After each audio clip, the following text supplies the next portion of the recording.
दोस्तों, महाभारत का युद्ध आज से 5157 से 58 वर्ष पूर्व हुआ था। कुरुक्षेत्र में कौरव और पांडवों के बीच 18 दिन तक लड़े गए इस युद्ध में केवल 18 ही महारथी बचे थे। कौरव के तो कुल का ही नाश हो गया था और पांडवों के भी लगभग सभी पुत्र मारे गए थे। जब युद्ध का होना तय भी नहीं हुआ था, तब से ही 7 ऐसे लोग थे जो यह जानते थे कि युद्ध होगा और उसका क्या परिणाम होगा।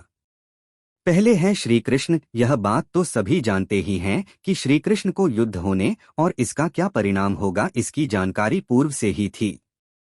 दूसरे हैं भीष्म। भीष्म को भी दिव्य दृष्टि प्राप्त थी और वे भी जानते थे कि युद्ध तय है और इसका परिणाम भी क्या होगा यह भी वे जानते ही थे।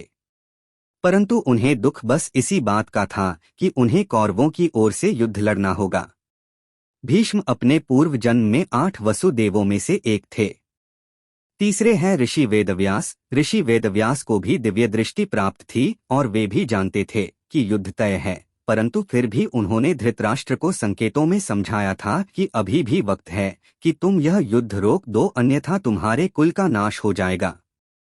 चौथी है सहदेव। पांडवों में एकमात्र सहदेव ही त्रिकालदर्शी थे। सहदेव ने उनके पिता पांडु के मस्तिष्क के 3 हिस्से खाए थे, इसीलिए वे त्रिकालदर्शी बन गए थे। सहदेव भविष्य में होने वाली हर घटना को पहले से ही जान लेते थे। वे जानते थे कि महाभारत होने वाली है और कौन किसको मारेगा और कौन विजयी होगा। लेकिन भगवान कृष्ण ने उसे शाप दिया था कि अगर वह इस बारे में लोगों को बताएगा तो उसकी मृत्यु हो जाएगी। पंचवें है द्रोणाचार्य। कौरव और पांडवों के गुरु द्रोणाचार्य भी जानते थे कि जिधर श्री कृष्ण हैं, जीत उधर के पक्ष की ही होगी। द्रोणाचार्य को भी दिव्य दृष्टि प्राप्त होने की बात कही जाती है। देवगुरु बृहस्पति ने ही द्रोणाचार्य के रूप में जन्म लिया था। 6 नंबर पर है कृपाचार्य। यह भी कहा जाता है कि कृपाचार्य को भी युद्ध के परिणाम का अनुमान था।